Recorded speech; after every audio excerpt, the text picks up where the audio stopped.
کیونکہ جہلم والی سرکار جو ہے نا وہ کیا کر رہے ہیں, وہ تو اوٹ پٹانگ مسائل بتا ہی رہا ہے بیچارہ, اس کو نہ قرآن کا پتا, نہ حدیث کا پتا, نہ فقہ کا پتا, نہ اجماع امت کا پتا, اور کسی ایک جگہ جہلم والی سرکار ٹکتی نہیں ہے, اپنے ہی دعووں میں تضاد, ایک جگہ ایک دعویٰ اگلی جگہ دوسری دعویٰ, تو لگتا ہے کہ اس کا کام صرف بوکھلاہٹ پھیلانا ہے. تو ٹھیک ہے آپ کر رہے کرتے رہو, میرا نام استعمال نہیں کرو آپ. میں نے بہت دفعہ سمجھایا بھائی میرا نام, میرا کلپ, میری تصویریں کیوں لگا رہے ہو, لیکن جہلم والی سرکار کو سمجھ میں بات آ نہیں رہی تھی. اس کا نتیجہ نکلا میں جہلم چلا گیا ان کے بلانے پر, پھر بھی وہ مارکیٹ سے شارٹ, میں نے کہا قصہ ختم ہو جائے نا تاکہ یہ, تو میں نے سمجھا قصہ ختم ہو گیا بھائی, ساری دنیا نے دیکھ لیا ایک بندہ آیا ہے کہہ کر گیا ہے کہ آپ پازیٹیو رسپانس دیتے ہیں, بیٹھیں گے جب آپ کا ٹائم ہوگا ہم اسی وقت بیٹھیں گے, آپ بتا دیں میں تیار ہوں.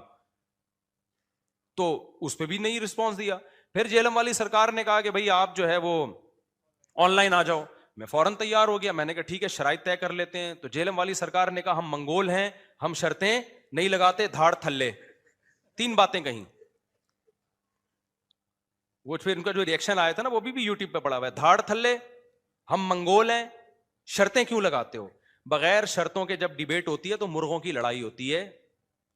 وہ بحث کوئی علمی بحث کبھی بغیر شرطوں کے, ہم کوئی یہ تھوڑی شرطیں لگا رہی ہیں کہ دونوں گٹکے کھا کے بیٹھیں گے یا توے پہ بیٹھ کے مناظرہ ہوگا, اور توا کم سے کم اتنی ڈگری گرم ہونا چاہیے. بھائی نارمل شرطیں کہ کتنی دیر ڈیبیٹ ہوگی, ٹاپک کیا ہوگا, آپ کتنی دیر بات کریں گے, پھر میں کتنی دیر بات کروں گا, ثالثی کا کردار کون کرے گا, یہ شرطیں ہم نے طے کرنی تھی. انہوں نے کہا کہ شاید ایسی شرطیں ہیں کہ ہم توے پہ بیٹھ کے, چولہے پہ بیٹھ کے بحث ہوگی, تو شرطیں کیوں لگاتے ہو. اور پھر منگول, حالانکہ منگول تو سارے حنفی تھے, تبھی جہلم والی سرکار کے باپ دادے پردادے سارے حنفی نکلیں گے. یہ تو حنفیوں کی وجہ سے آپ کو اسلام ملا ہے. ابا بھی حنفی, دادا بھی حنفی. اگر ابا بالفرض اہل حدیث ہیں تو دادا تو حنفی ہوں گے, دادا بھی اگر اہل حدیث تو پردادا تو پکے حنفی. آپ کا تو سارا اسلام حنفیوں سے آپ کو ملا ہے بھائی. بر صغیر میں تو تھے ہی حنفی, باقی دنیا میں شافعی ہیں, حنبلی ہیں, اسی طرح ہی ہیں. تو وہ جو منگول بھی سارے حنفی ہیں, اور جو انڈونیشیا چائنا کی طرف چلے گئے وہ بھی حنفی ہیں.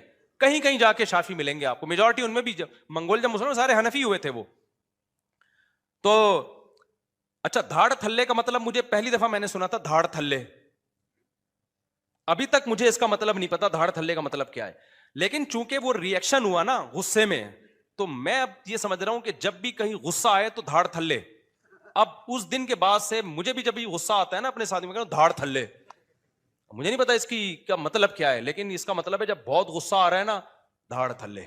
یہ بھی لینگویج سیکھنے کا ایک دیسی طریقہ ہے. اب پتہ نہیں تو کبھی جہلم میں ملاقات ہوئی تو میں پوچھوں گا بھائی دھاڑ تھلے کا اصل مطلب کیا ہے.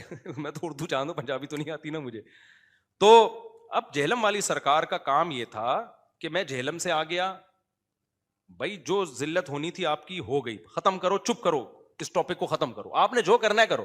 آپ نے پھر آن لائن مناظرے کا چیلنج کر دیا, میں نے آن لائن مناظرے کا چیلنج قبول کیا. پھر آپ پیچھے ہٹ گئے, پھر آپ نے خود ہی کہا دوستی کا ہاتھ بڑھا لیا. میں خوش تھا اس پہ کہ چلو یار یہ پھڈا کیا ہونا چاہیے, ختم. آپ کا جو نظریہ آپ ٹھیک ہے پھیلاتے رہو, جس میں عقل ہوگی وہ خود ہی سمجھ جائے گا کون صحیح ہے کون غلط ہے. ٹھیک ہے بھائی, بات ختم ہو گئی تھی. میں چپ کر کے بیٹھا ہوا تھا نا اتنے سالوں سے, پھر وہی میرا تصویریں, پھر وہی میرے کلپ.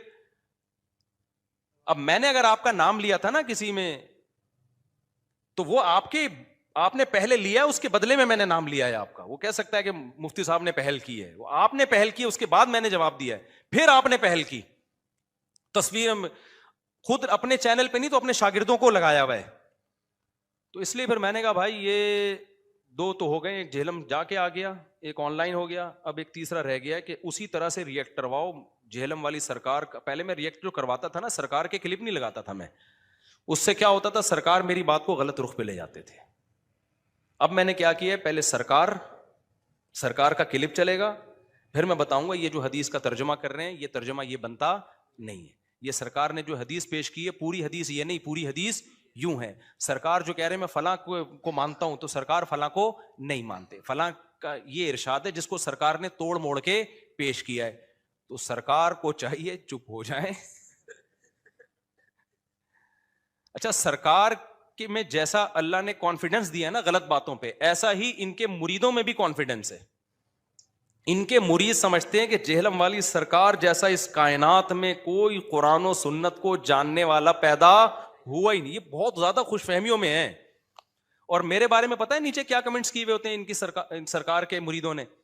مفتی صاحب کو تو بابوں کی کتابوں کے علاوہ کچھ بھی پتا نہیں ہے. تکبر اللہ کو پسند نہیں ہے, سمجھ رہے ہو؟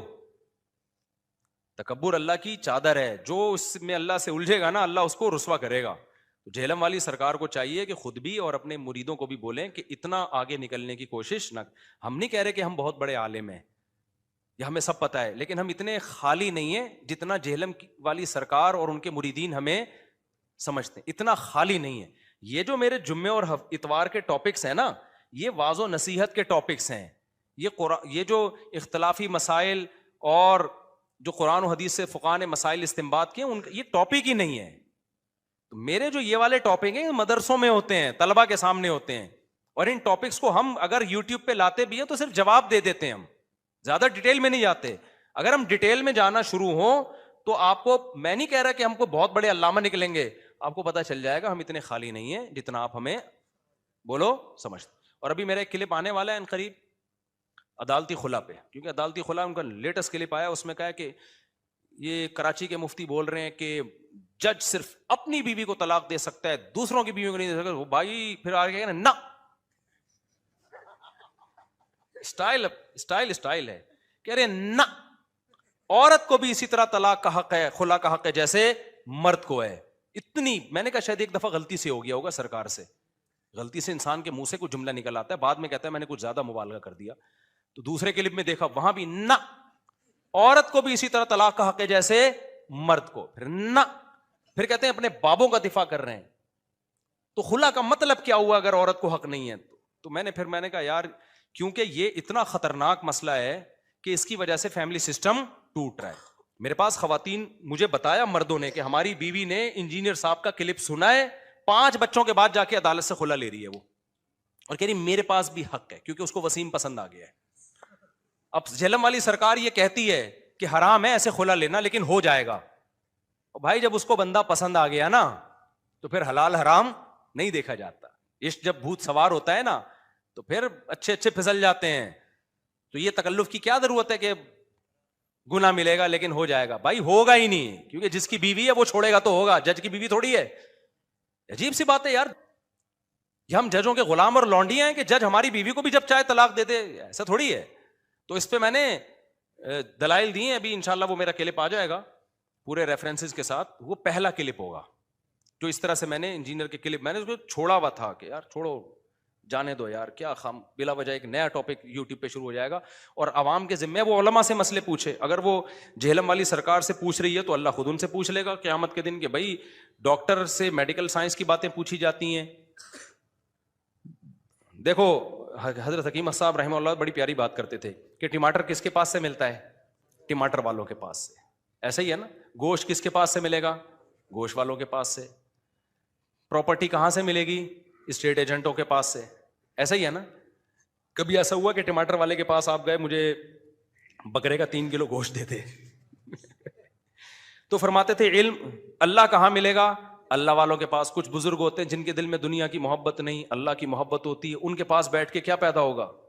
اللہ کی محبت, اللہ آئے گا. اور علم کہاں ملے گا؟ علماء کے پاس ملے گا. سمجھتے ہو؟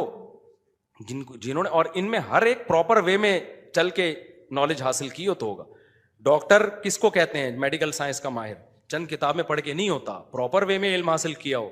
حکیم کسے کہتے ہیں؟ پراپر وے میں حکمت کا علم حاصل کیا ہو. ہومیوپیتھک ڈاکٹر کون ہوتا ہے؟ پراپر وے میں باقاعدہ اس نے کورس کیا ہو, سلیبس ہے, نصاب ہے, اس میں عربی گرامر ہے, اس میں فقہ ہے, اس میں حدیث ہے, اجماع امت ہے, فقہا کے اختلافات ہیں, ان اختلافات میں ہر ایک کے پاس کیا کیا دلیل ہے, اس کا مذاکرہ ہے, اس کا بحث مباحثہ ہے, اس کے بعد انسان اینالائز کرتا ہے, پھر ہر مسئلے کو اس کی ویلیو دیتا ہے عمل کے لیے کو اختیار کرتا ہے, اور باقی جس کی جو ویلیو ہے وہ اس کو دیتا ہے.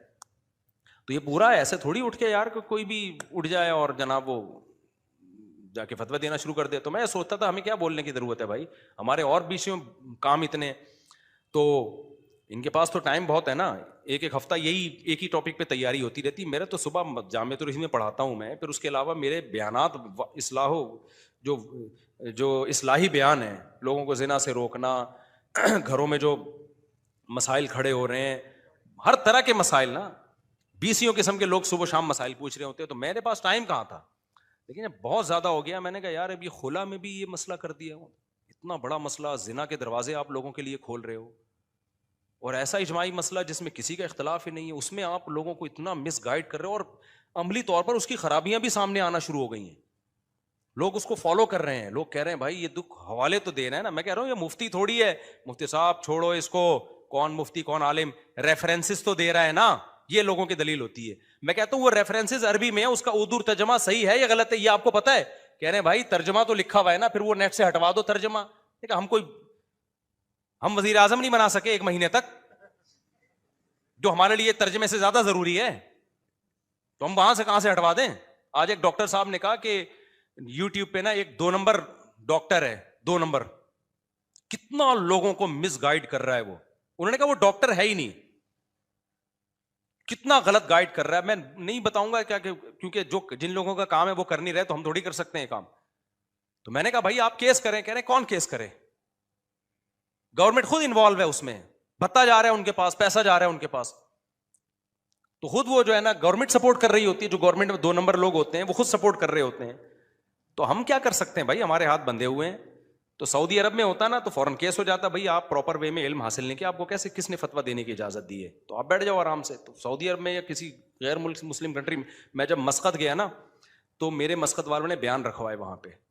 تو وہاں ایسی اندھیر نگری نہیں ہے جو بھی جائے بیان کرنا شروع کر دے.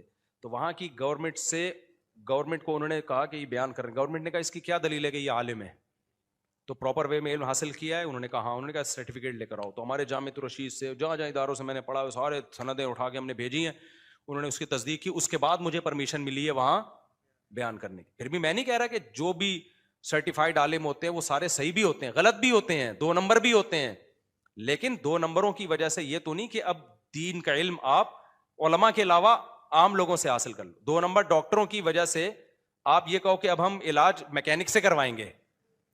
بھائی 2 نمبر ڈاکٹر اگر ہوتے ہیں تو 1 نمبر کے پاس جاؤ آپ, لیکن علاج تو ڈاکٹروں ہی سے ہوگا نا.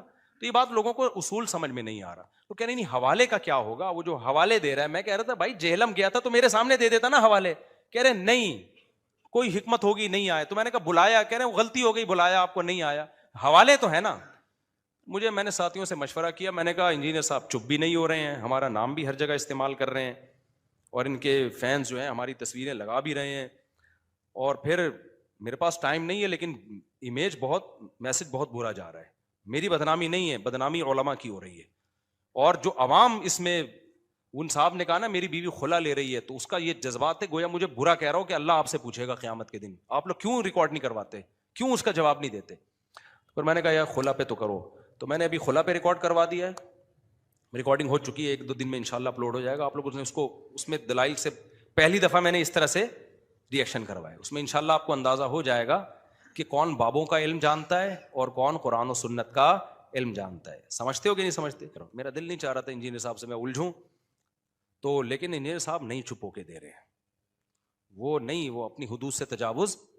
اور میں یہ نہیں کہہ رہا انجینئر سارے کام ہی غلط کیے ہیں, کچھ کام صحیح بھی کیے ہیں بھائی. بدعتیوں کے خلاف بہت اچھا کام کیا انجینئر صاحب نے, تو وہ کرتے رہتے بہت, ہم بھی اپریشیٹ کرتے ہیں, کہتے ہیں شاباش قدم بڑھاؤ, اچھی بات ہے, ٹھیک ہے نا. آپ نے تو اور ہی زیادہ جا کے جو ہے نا اپنی ایکسٹریم لیول پہ آپ چلے گئے, اور 1 مین شو بننے کی کوشش کر رہے ہو. آپ کے ساری سب کچھ آپ ہی کو پتا ہے, باقی سارے کیا کھا رہے ہیں, گھاس کھا رہے ہیں, باقی سب پتہ ہی نہیں ہے.